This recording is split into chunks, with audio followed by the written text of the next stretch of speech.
The Kingdom of Cambodia, one of 3 nations within Indochina.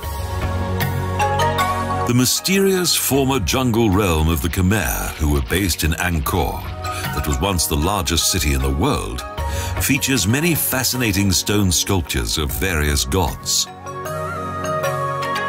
A fertile country and a friendly nation that appears to have forgotten its recent dramatic history that comprised French colonial times, Vietnamese occupation, and the cruel rule of the Khmer Rouge. The former palaces of the gods have now been transformed into tourist attractions, and regal splendor and shining pagodas indicate that a new era has begun. It's a country willing to forget its past and eager to enter into a bright and exciting future.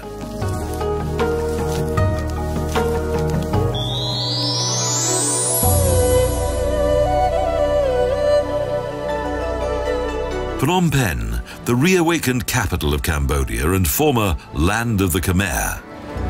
A wonderful sight with all the charm of a bygone age.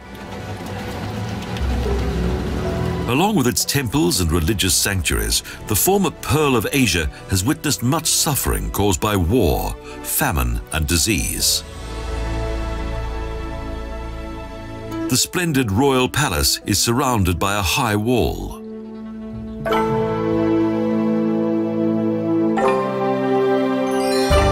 There was once a citadel here that was subsequently replaced by a palace constructed of timber. Today's stone structure was built in 1927.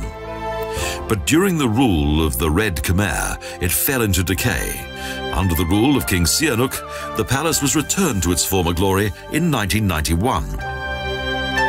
Directly next to the king's residence is Cambodia's finest temple complex, the Wat Phra Keo Morakat.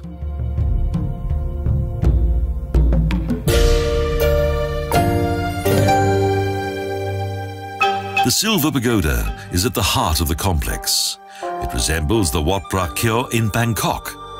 It's aptly named. Its internal floor is covered with 5,000 silver tiles, each weighing a kilogram. The altar is decorated with a life-size golden Buddha. At the rear of the Silver Pagoda is a replica of the Angkor Wat Temple.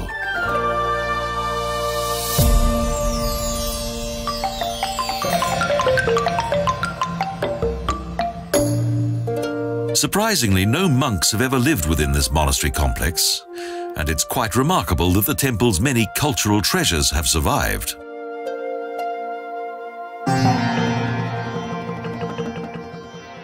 Around the pagoda are several small temples and royal stupas that contain the ashes of former Norodom kings.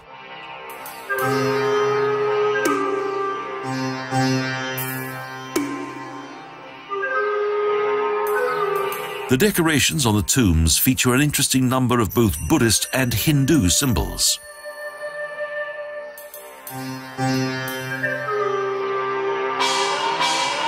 Between the stupas is a small, open pavilion that contains an equestrian statue of King Norodom.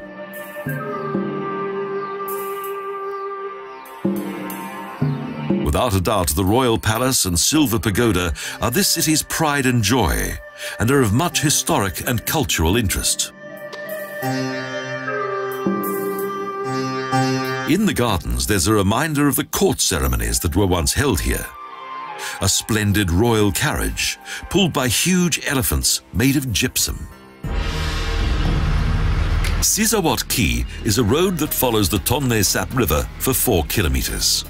It's where most of Phnom Penh's tourists are to be found, due to its numerous bars and restaurants. During the Festival of the Water Turn, this, the junction of the Tonle Sap and Mekong, is a place of much festivity. After the rainy season, the Tonle Sap changes its course.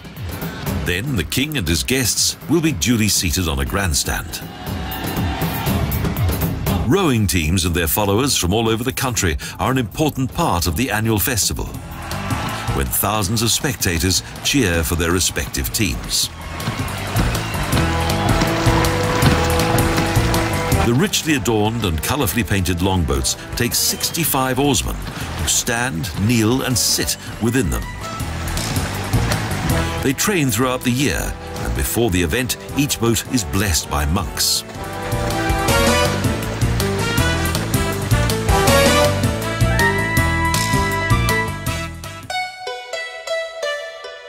The Wat Unalom Monastery is the centre of Cambodian Buddhism. This is the home of the Patriarch and around 200 monks.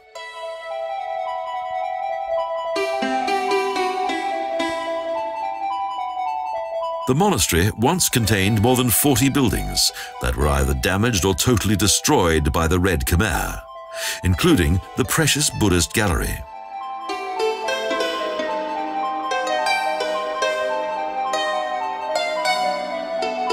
The temple complex was built in the 15th century, before the Khmer left Angkor. Various unchanged wall reliefs depict numerous battle scenes.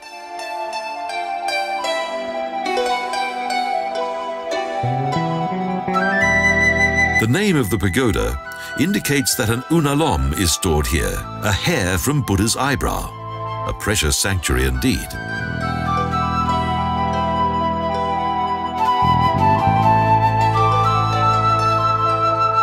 Due to the fear of theft, the pagoda is only open during the early hours of morning, so only early risers are able to visit it. The temple is visited by many faithful Buddhists who come here to pray for the fourth patriarch who was killed here by the Khmer Rouge. During the second half of the 19th century, Phnom Penh became a French colonial town, with wide streets, shops, government buildings, hotels and villas, all in colonial style. Within its park-like surroundings, the Temple of the Blooming Lotus Blossom features perfect harmony with nature. The Wat Bodum is a tranquil oasis in the heart of the city. The tall outer columns and edges of the pitched roofs copy the Siamese style of the Ayutthaya epoch, combined with traditional local architecture.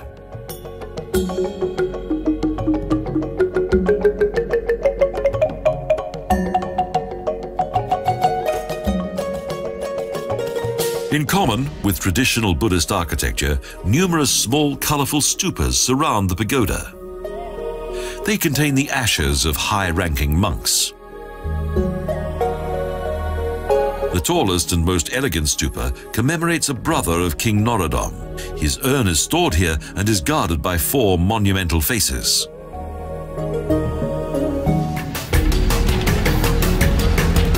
The northern area of the city is inhabited by various immigrants: Chinese, Vietnamese, Siamese and Indian.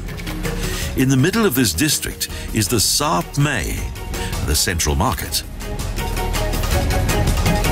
It's all rather confusing and chaotic. In fact, it's so higgledy-piggledy that it's quite difficult to see the numerous items that are offered for sale, both inside and out.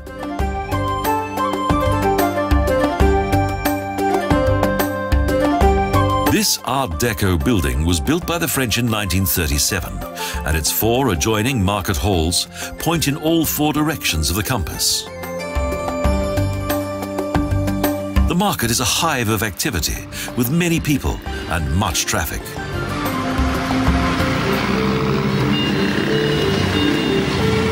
Close to the banks of the Tonle Sap is a 27-metre-high hill that contains a special sanctuary from which the city derived its name, Wat Phnom. According to legend, in 1372, a woman named Pen came across 4 Buddha statues on the banks of the nearby river. She ordered that a hill be built on which would stand a pagoda that could store the statues.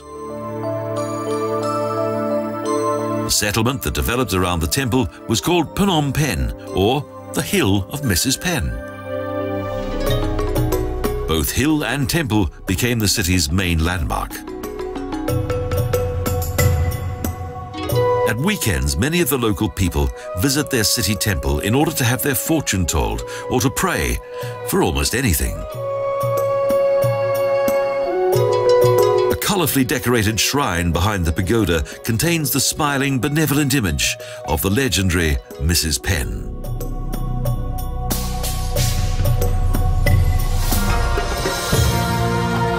The golden statue next to a large floral clock on the southern side of the hill features King Caesarwat, accompanied by 3 women who symbolize the 3 provinces that were regained during his reign. The mighty Monument of Independence is situated south of the Palace District at the junction of 2 boulevards. The red-coloured monument is similar to that of an Angkor temple and commemorates France's independence.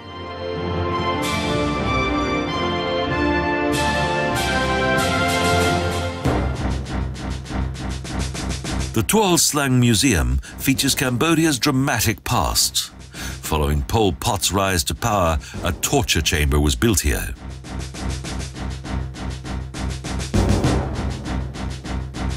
The cells and torture devices are only a hint of the cruelty that once took place here. Photographs of various terrified prisoners hang on the walls.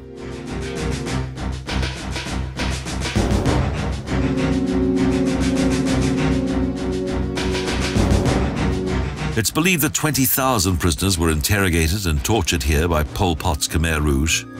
The regime selected its victims virtually at random.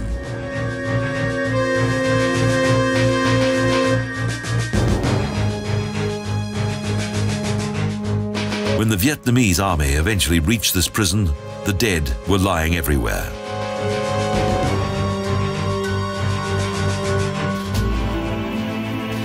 Killing Fields was the name of the area outside the city, where the regime's enemies were executed and thrown into common graves.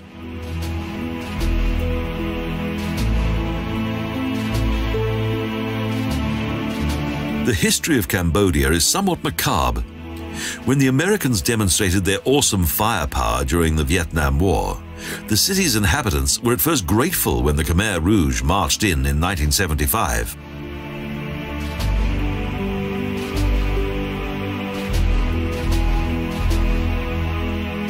However, then the slaughter began.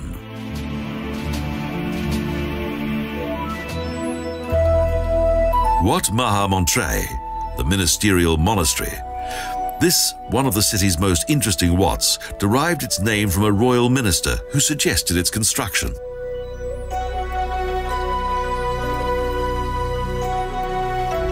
Phnom Penh contains more than 20 pagodas that were renovated following the devastation caused by the Pol Pot regime. This one is particularly impressive. The altar of the main temple is decorated with several seated Buddha figures, and the walls contain descriptive images of the life of Buddha.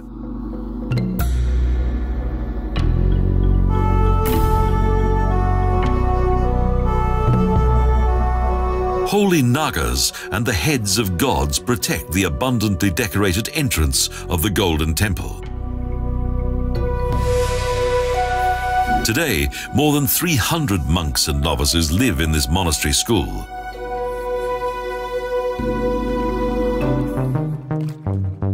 On the headland of the confluence of both the Tonle Sap and Mekong rivers are several small boats of the country's boat people. These people live on their tiny boats and earn their livelihood from fishing.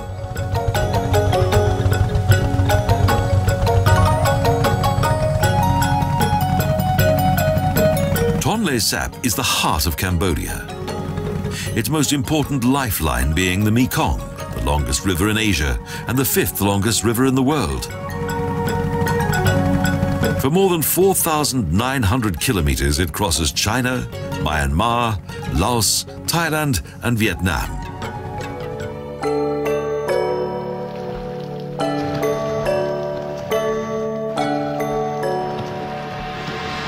Today, one of the most beautiful and interesting cities in Asia is gradually recovering from the tragic events of the past.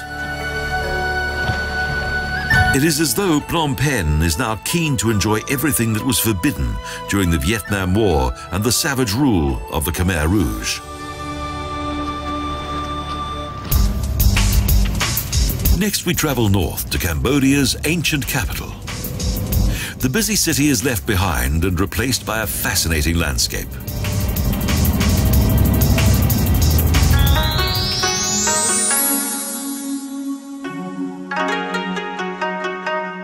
At the foot of Phnom Udong Hill is a new pagoda district, the Vipassana Turak Buddhist Center, a project that will most likely last forever.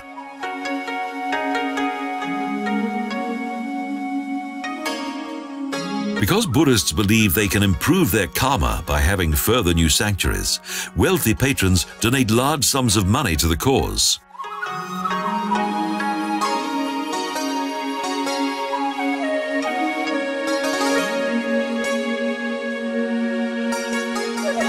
The entrance is lined with towers that contain the large heads of demons that resemble those at Angkor Thom.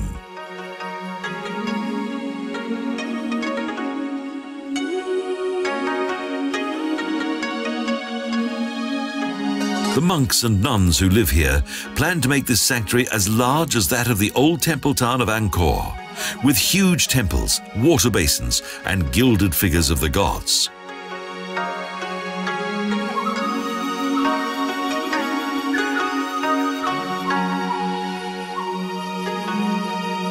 Street donations, along with the help of voluntary workers, assist in assuring the future of this bold and highly enterprising scheme.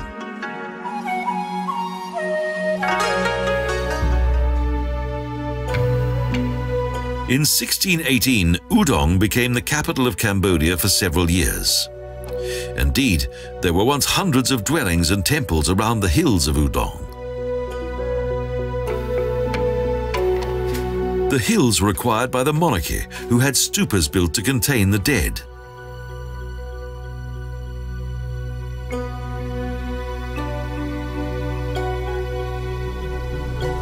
Wild steps led to a wonderful view, and the beauty of the surrounding landscape is plain to see in each direction.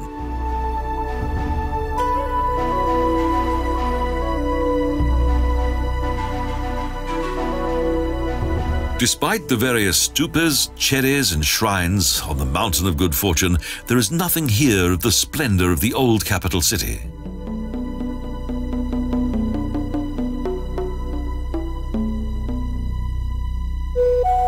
In 1866, King Norodom was persuaded by the French to make Phnom Penh the capital of Cambodia for strategic reasons.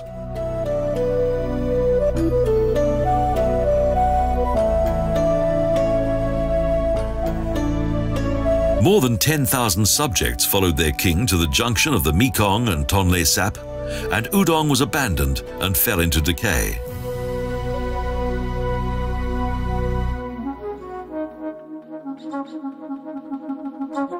The fertile plains around Udong had been favored by the monarchy for many years.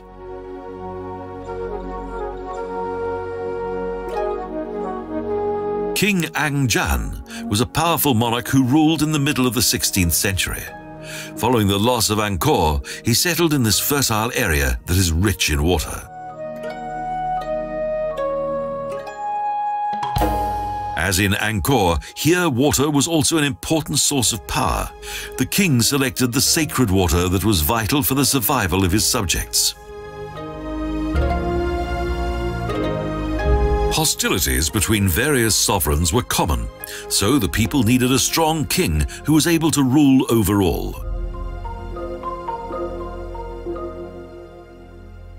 And the Portuguese and Spanish did much to have their missionary work authorized.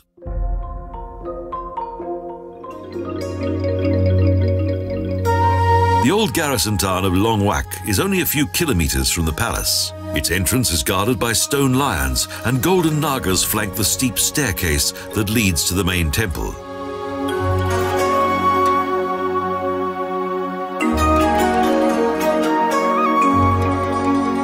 Because the army of King Angjan was based there, the town was thought to be secure, so people were attracted to settle nearby.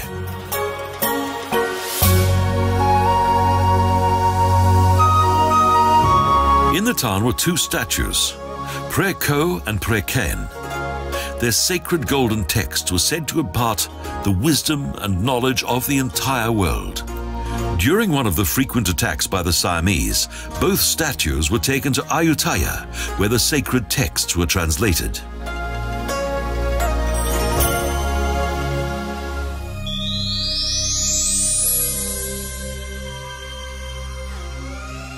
Each day at the crack of dawn, people arrive from all 4 points of the compass at the harbour of the Tonle Sap River.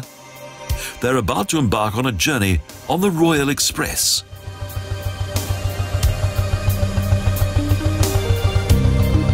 The deck of this speedy boat is mainly crowded by tourists from all over the world. The adventurous journey to Siem Reap takes about 5 hours.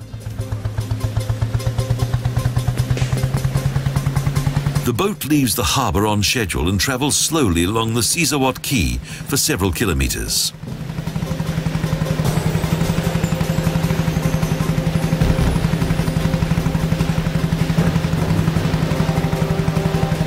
The boat passes the important Troy Jangva Bridge. The busy road that leads across it travels to the peninsula and also to Angkor.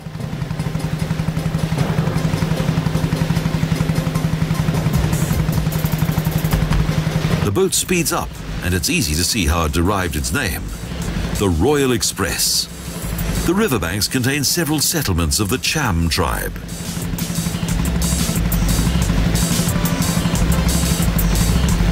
Today, around 250,000 Cham live in Cambodia. They came here from the kingdom of Champa that extended from the central Vietnamese coast to as far as southern Laos.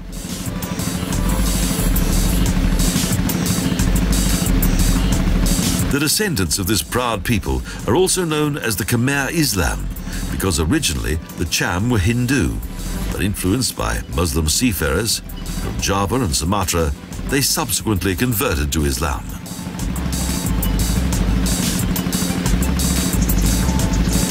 Although the Cham and Khmer tribes live peacefully together, mixed marriages are much frowned upon.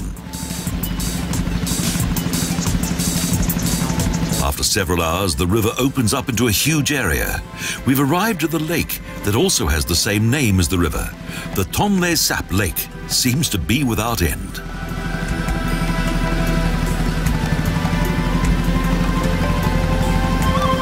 The melting snow in the mountains of Tibet raises the level of the Mekong River. The river would overflow dangerously if it were not for the Tonle Sap.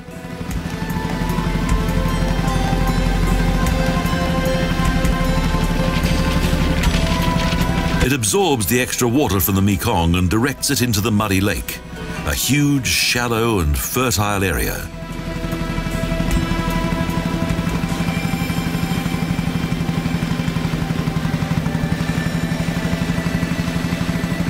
The striking hill in Siem Reap Bay comes into view and we duly make towards it.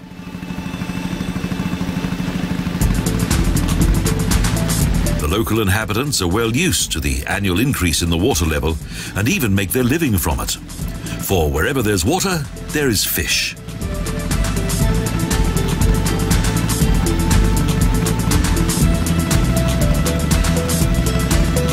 The boat is maneuvered skillfully around many fertile islands. Soon we arrive at a small jetty in Siem Reap Harbour.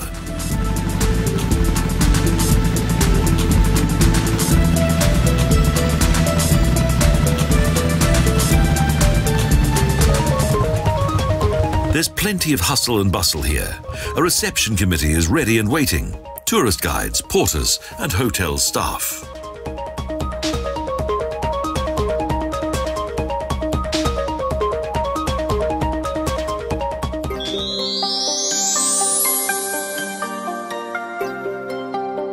Siem Reap is a relatively small town, 315 kilometers north of Phnom Penh, the capital of Cambodia.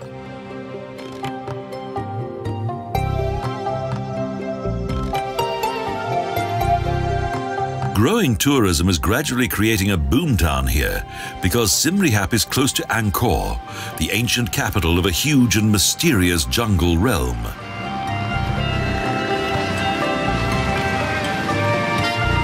Although this is the height of the tourist season, it's all very laid back. The relaxed atmosphere is also enjoyed by the king, who has a residence here.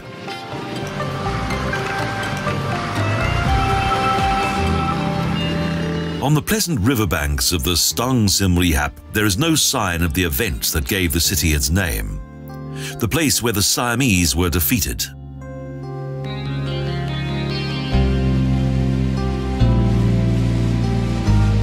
The park and the old and honourable Grand Hôtel d'Angkor are a reminder of the legendary colonial times of the 1920s, when nobility from all over the world came here to holiday.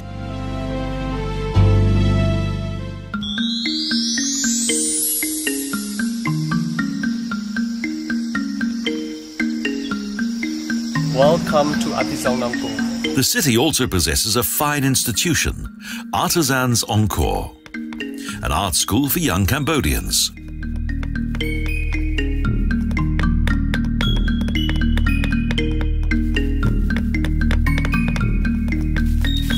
Here, artists-to-be learn the traditional skills of the Khmer.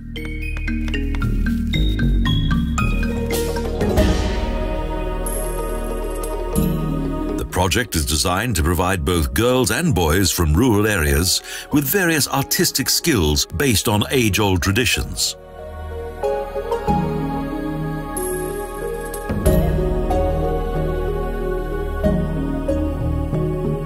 The painting of divine images and gold leaf decoration, skills that would have fallen into oblivion if it had not been for the French.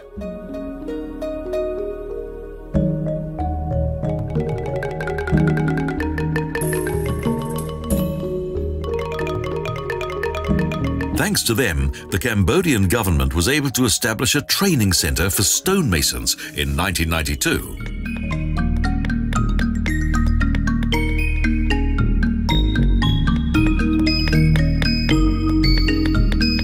Subsequent years saw further schools for woodcarvers, silk weavers, artists, wood varnishers, and many other specialists. It's been a highly successful project.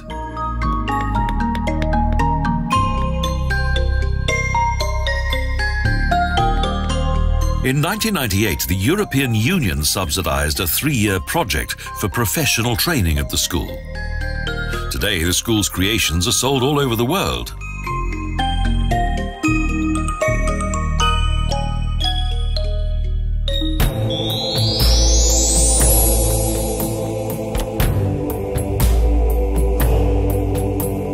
Next, the temple district of Ta Prohm. It was built by King Jayavarman and is dedicated to the god Shiva.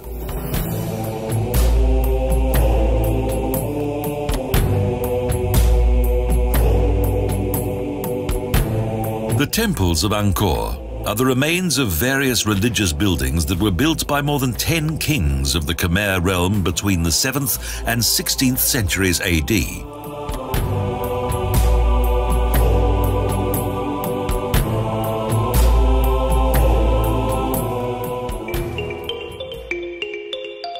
The Ta Prohm monastery was built in 1186 in honour of the king's mother and was the centre of the health care of those times for the entire country.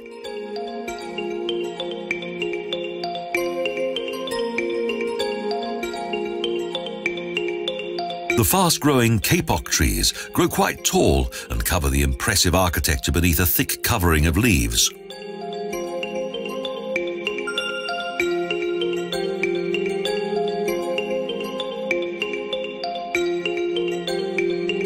This is a good example of how the encroachment of the dense jungle vegetation has affected various buildings.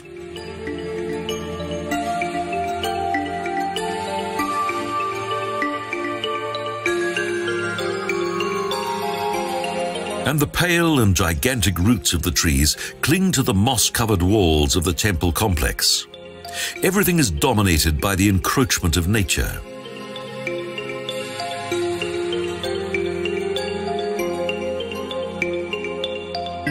This jungle temple is reminiscent of one described by Kipling in his Jungle Book. Nature usually claims back its own.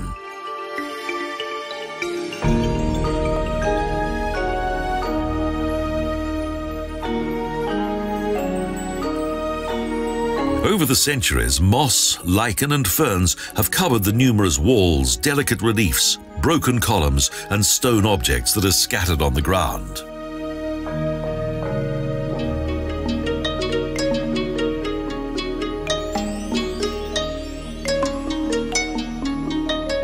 The monastery was once home to 5,000, including more than 2,000 monks and 615 female dancers.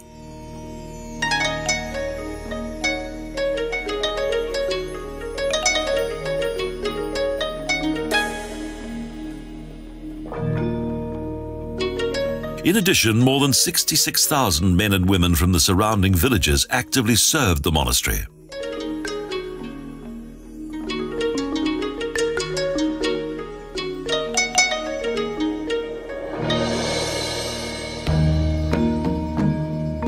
Well-preserved stone reliefs decorate the walls of the sanctuary and illustrate various stories.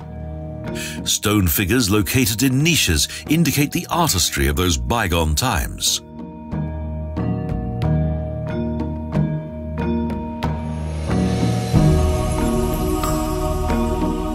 Prom demonstrates the fragility of man's creations compared to the constant forces of nature.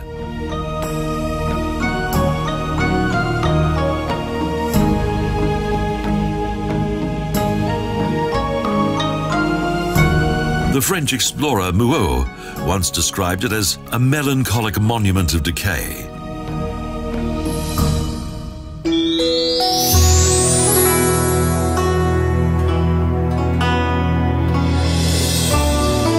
The fishermen on the tributaries of the Tonle Sap live peacefully together in large families.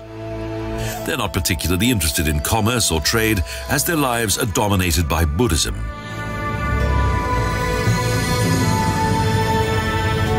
Along the riverbanks are several plain wooden huts, whose interiors are divided into a living room and cooking area, plus sleeping quarters.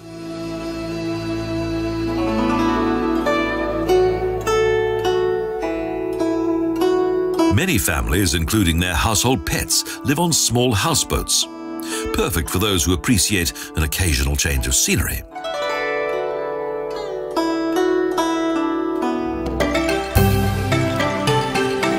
Close to Siem Reap, the Tonle Sap Lake is a good place for a boat trip. Every 6 months, the direction of the water changes, an excuse for much celebration and festivity.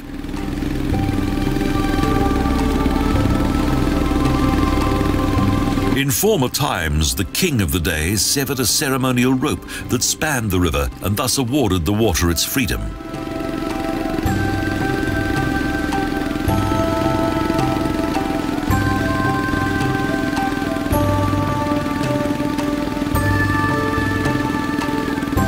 This is a strange and fascinating world of floating villages, forests, and a countless variety of colourful birds.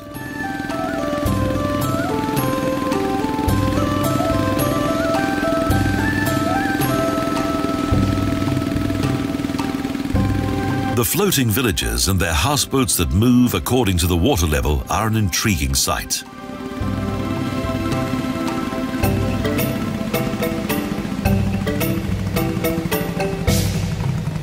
Chong Nis is situated in the harbour basin of Siem Reap.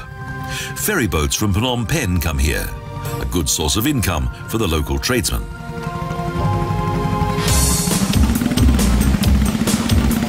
Life here is dependent upon the watery landscape.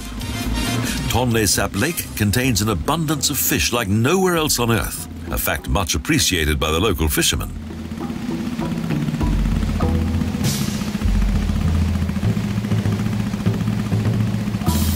They've adapted their lifestyle to the constantly changing water level, and if necessary, the floating villages can easily be moved to another location.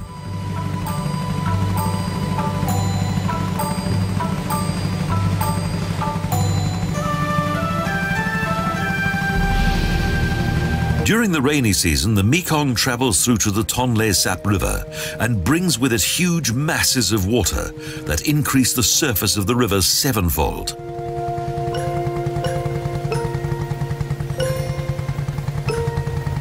For the local people, the Tonle Sap Lake provides water, a traffic route, flood control, food, and also a home.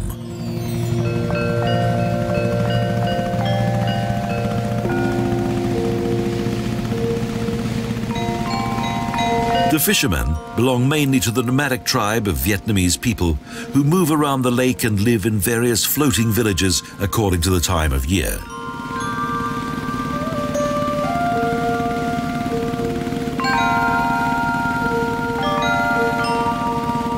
some of them also live in primitive dwellings alongside the roads of numerous dams.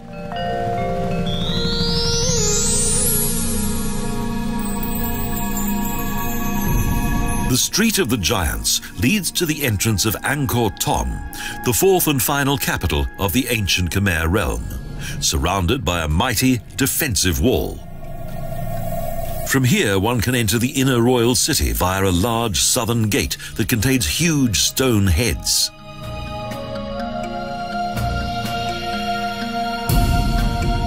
The area was once inhabited by priests, functionaries, and military men. The king once used this large city as the administrative center of his realm, with palaces and temple complexes. At its zenith, more people lived here than in any other European city of the 20th century. It covers an area of over 9 square kilometers. To the north of this area, there was once a palace of which only the Terrace of the Elephants has survived to the present day.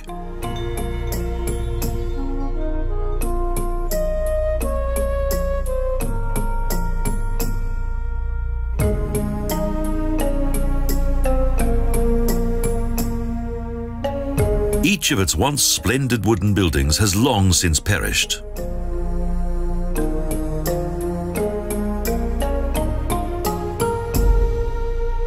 The route leads through a huge stone gateway into the 5 inner courtyards of the palace complex. Again, nothing remains of the various wooden buildings that once stood here. Most of the temple pyramid that was once decorated with precious stones has been overrun by the jungle. Only the king was permitted to set foot on it.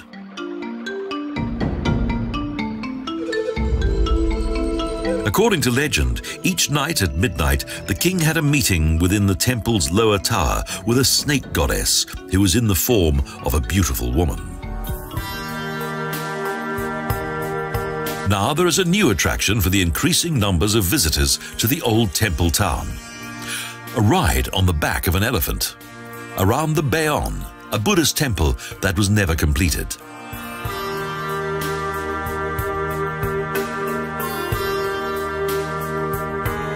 It's quite an experience.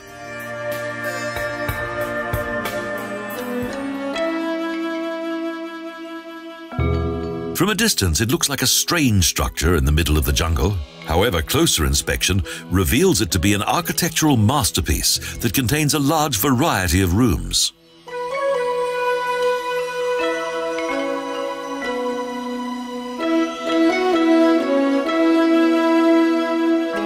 The external walls of both galleries are decorated with impressive flat reliefs that illustrate the daily life of bygone times.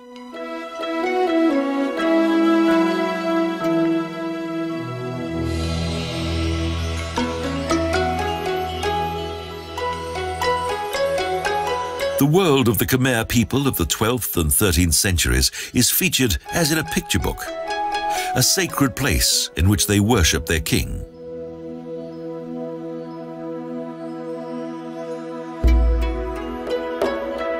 But most impressive are the 200 huge smiling faces that are set in stone.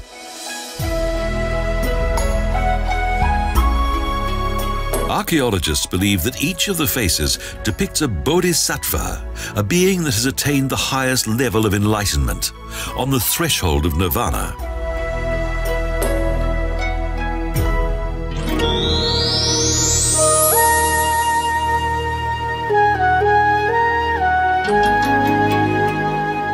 "20 kilometers northeast of Angkor Thom are the remains of the ancient sanctuary of Banti Shre, also known as the Woman's Citadel.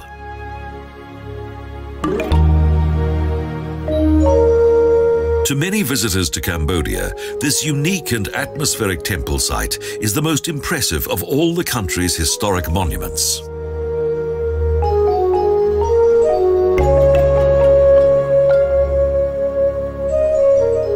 The temple captivates not so much by its size, but by its exceptional charm.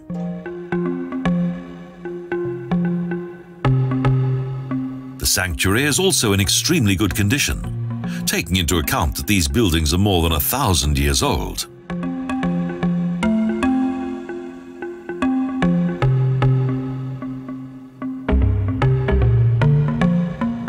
Today, the Banteay Shri Temple is known for its magnificent decorations and filigree bas-relief.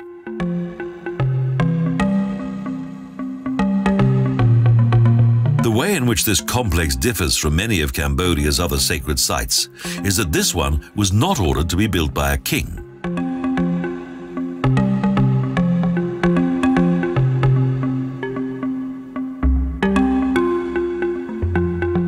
In the 10th century, the Shiva temple was the exception to the rule, as the Khmer usually favored a totally different design.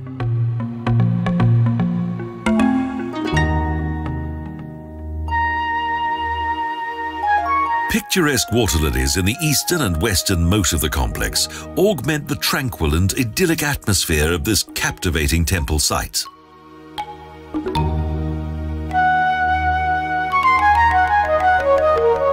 A double wall follows the moats that once symbolized the oceans and enclosed the rectangular center of the sanctuary.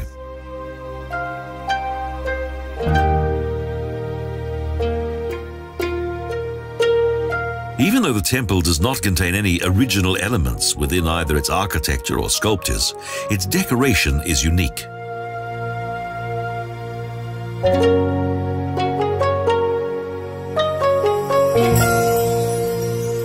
Why Banteay Shri was forgotten and how long the buildings were hidden within the jungle is still a mystery.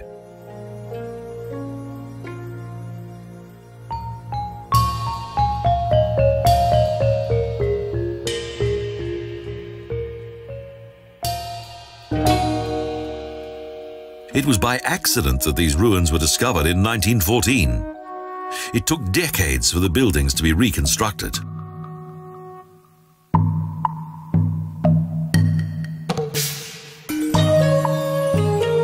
The decorative stonemasonry of the sanctuary's 3 central towers is considered to be a unique treasure that dates back to the Khmer period.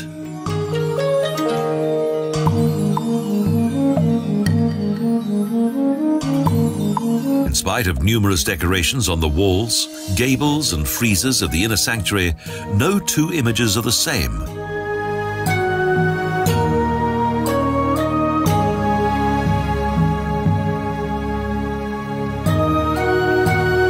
Everywhere there are enchanting goddesses and dainty dancers surrounded by artistically arranged plant life.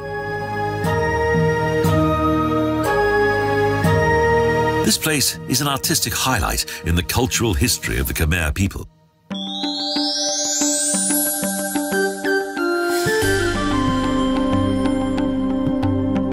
A visit to Cambodia would not be complete if one did not experience a traditional dance performance.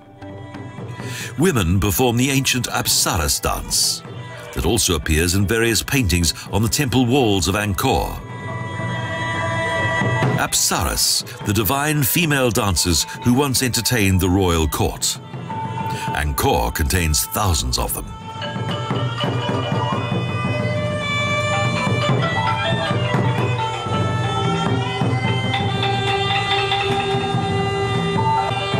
Even today, they battle against evil spirits and demons and triumph over them, driving them away.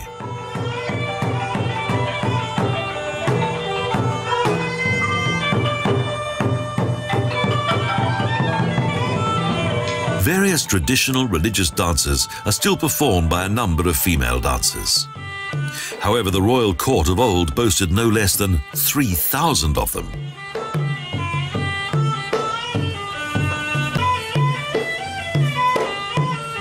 Under royal rule, the Apsara dances performed solely for the royal court. But today, it's mainly for the tourists. How times change.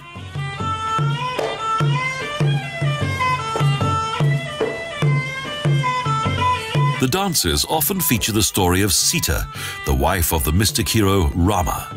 She was kidnapped by the demon king Ravana and later set free. The folk dances describe the natural faith and daily life of the rural population. Ritual dances associated with ceremonial acts.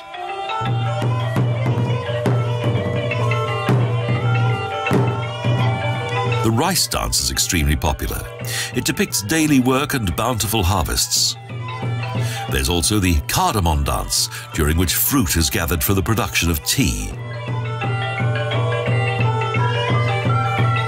These folk dances are in stark contrast to the ones that were performed for the kings and are more dynamic and full of passion. They exude much joie de vivre. Each gesture has its own special meaning. Even the gracious movements of the fingers are full of expression.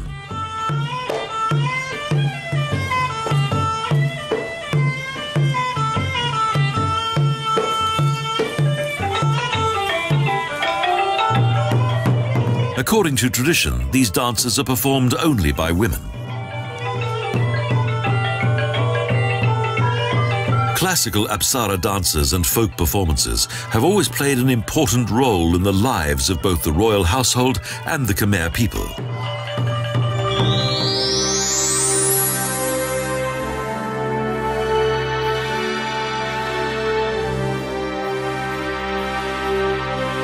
Angkor was built by King Suryavarman II in the 12th century. At that time, it was the largest city in the world and covered an area the size of Manhattan.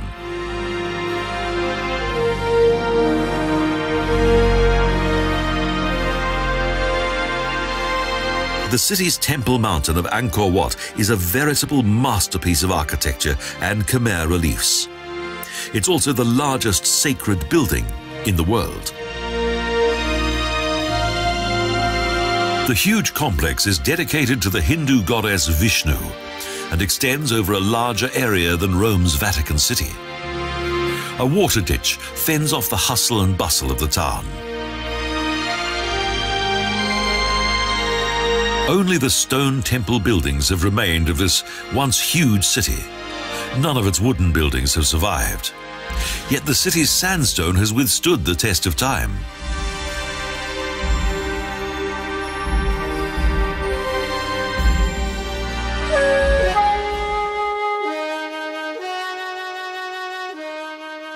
This large courtyard is surrounded by a labyrinth of corridors. Each of the walls contains artistic reliefs that feature the wonderful Apsara dances.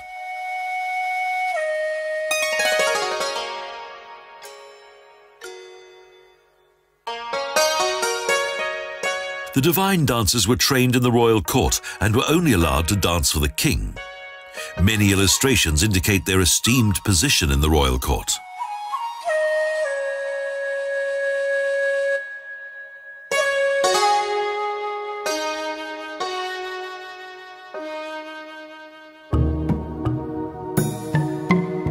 It took 37 years to build this temple complex, and it stood for 1,000.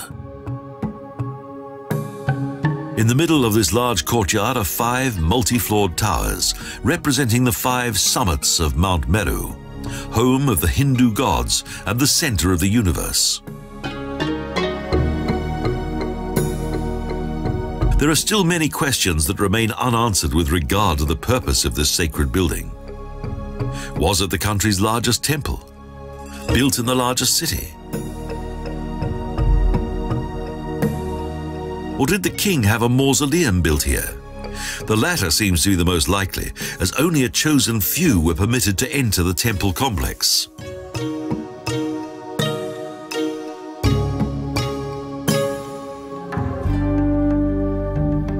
Along seemingly endless corridors are illustrations of ancient Hindu mythology. They extend for 100 meters. Chieftains with horses and battle chariots, and armor-clad soldiers brandishing spears. The battle between good and evil.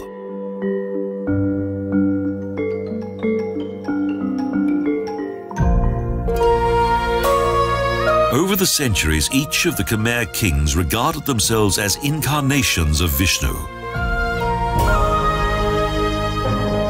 Apsaras and divas, female dancers and goddesses, adorn the walls of the sanctuary's inner courtyard. Eventually, the Khmer were defeated by their enemy, the Siamese. The city was conquered, and a golden era of culture came to an end. However, this architectural gem that was thought to have been lost now shines out once again in all of its splendor.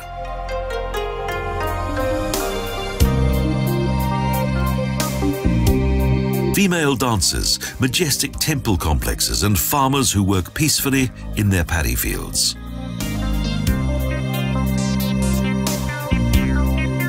The wounds of this country are gradually healing, and a new spirit of hope is in the air. Cambodia is a country that is slowly awakening, with a population that is willing to forget its past and now looks optimistically into a bright new future. After 30 years of strife and deprivation, this South Asian jungle realm is today a fine tourist destination. Friendly, natural, and unspoilt.